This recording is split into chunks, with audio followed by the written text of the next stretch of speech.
Hi, my name is Ashley with Complete Health Benefit Solutions. Many of you saw my post last month about the Medicare Premium Reimbursement Program that Union Pacific Railroad makes available to some of its retirees. I've had the pleasure over the past month of speaking to so many Union Pacific Railroad retirees from across the country and about several different topics. I wanted to do a quick video because throughout the process, throughout talking to so many different retirees and retirees in various situations, I noticed that there were really 5 main areas of concern or areas that people needed clarification and had a lot of questions on that I was really having in every conversation. Either it was one of the 5 or one or more of the 5. It was really the same kind of topics over and over. So I wanted to touch on that with everybody. But first, before I go into that, I did want to take a minute to introduce myself and put a face to you guys with Complete Health Benefit Solutions. So again, my name is Ashley. I am the founder of Complete Health Benefit Solutions. I am an independent insurance broker. So I'm not affiliated with Union Pacific in any way. The way I got familiar with the Union Pacific Railroad retiree benefit options, that's a mouthful, is because my husband's aunt had called me wanting some help finding some affordable health insurance because her husband, who worked for Union Pacific, was retiring April 1st and going on Medicare. And so in helping her, she didn't want to pay $750 a month for a high deductible health plan that she knew she probably wouldn't use much. And if she did use it, it means she'd be spending thousands of dollars out of pocket. So we found her much more affordable coverage. And in talking with her husband, he was going to use his local agent, which fine, is all great, but I have extensive background working with retiree benefits. Not a lot of people have that same background. I actually started working for 1-800-Medicare when I was in college at the University of Kansas. So really, that is why I have taken the time to dig in to this information. I had a need to do it to help my husband's family. And when I realized the kind of level of, I guess, lack of information out there, is what prompted me to kind of put this together. And as I've had all these conversations, there's layers, different people have different things available to them. So I've put in all this legwork and have all this information and really just want to get it out to you guys. But it is so much information. I want to make sure that I'm getting you information that's relevant to you so you don't get bored and keep scrolling or your phone dies before you even get to the part that applies to you. So the 5 things, the 5 topics that I found myself just repeatedly talking to people about, I kind of put into these categories. And they are: number 1, they were joining Medicare soon and either needed help understanding Medicare period or how Medicare would work with their UP options. There are just a couple of points that I would like to make just real quick. So there is a very big difference between the plans that are available to you, how much you're going to pay, different things depending on the state that you live in. When you join Medicare for the first time because you were awarded Social Security disability and you are not 65 yet, compared to what's available to you and kind of some different rules when you're joining Medicare for the first time when you're turning 65. Another caveat to that is if you're already on Medicare due to disability, when you're turning 65, that is like a golden opportunity that you will never get again that you need to be aware of. Also, Plan F.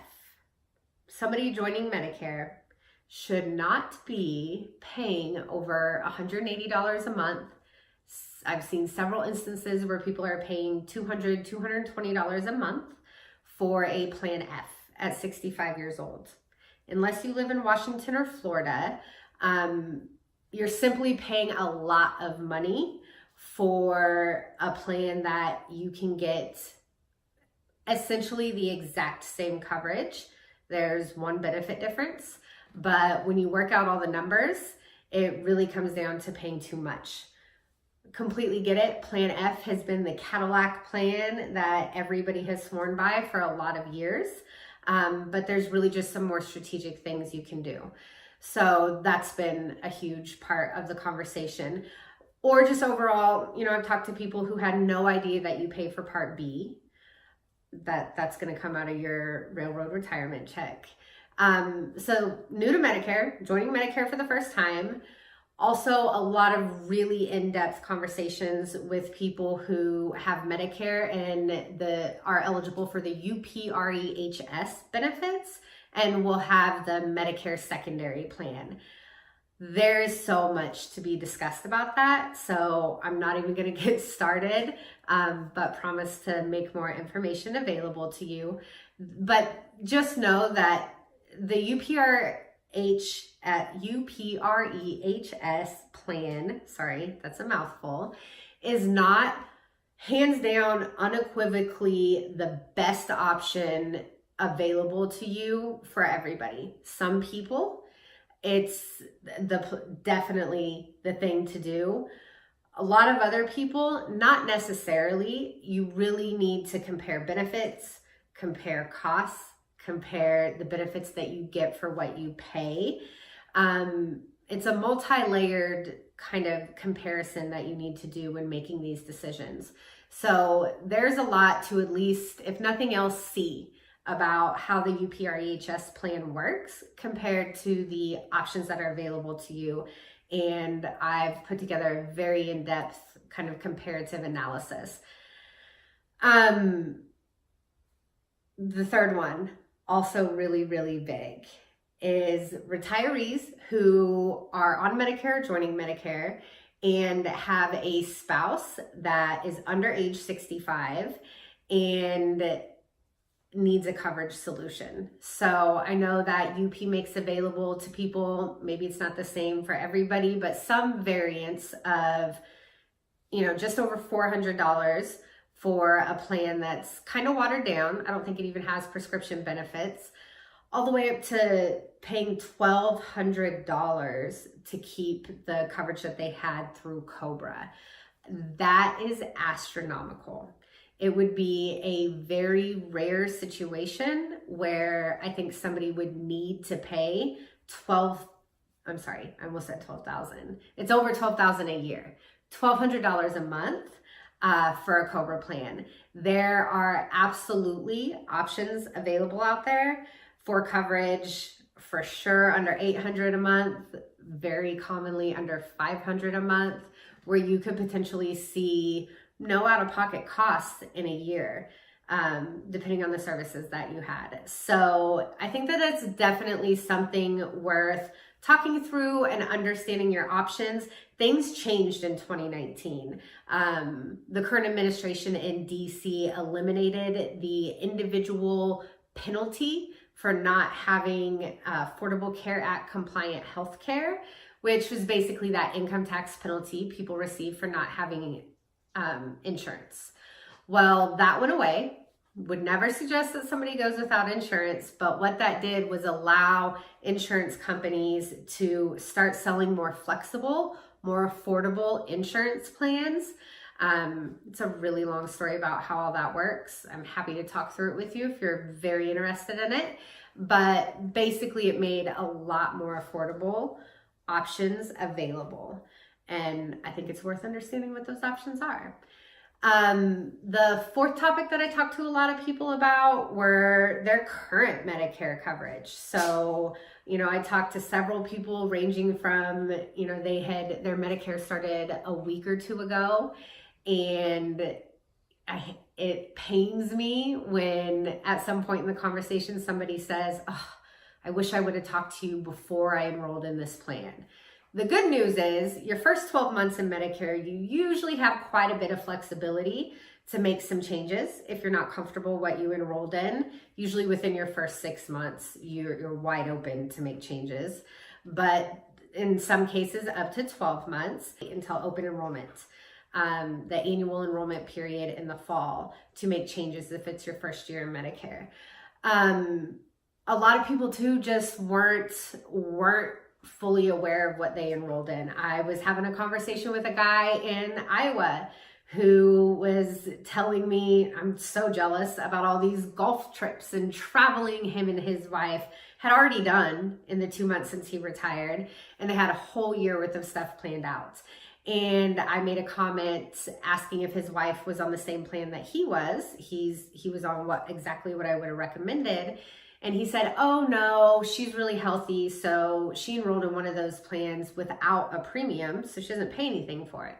I knew right away that meant Medicare Advantage plan, and it automatically kind of sent off some red flags for me because of how much they were traveling.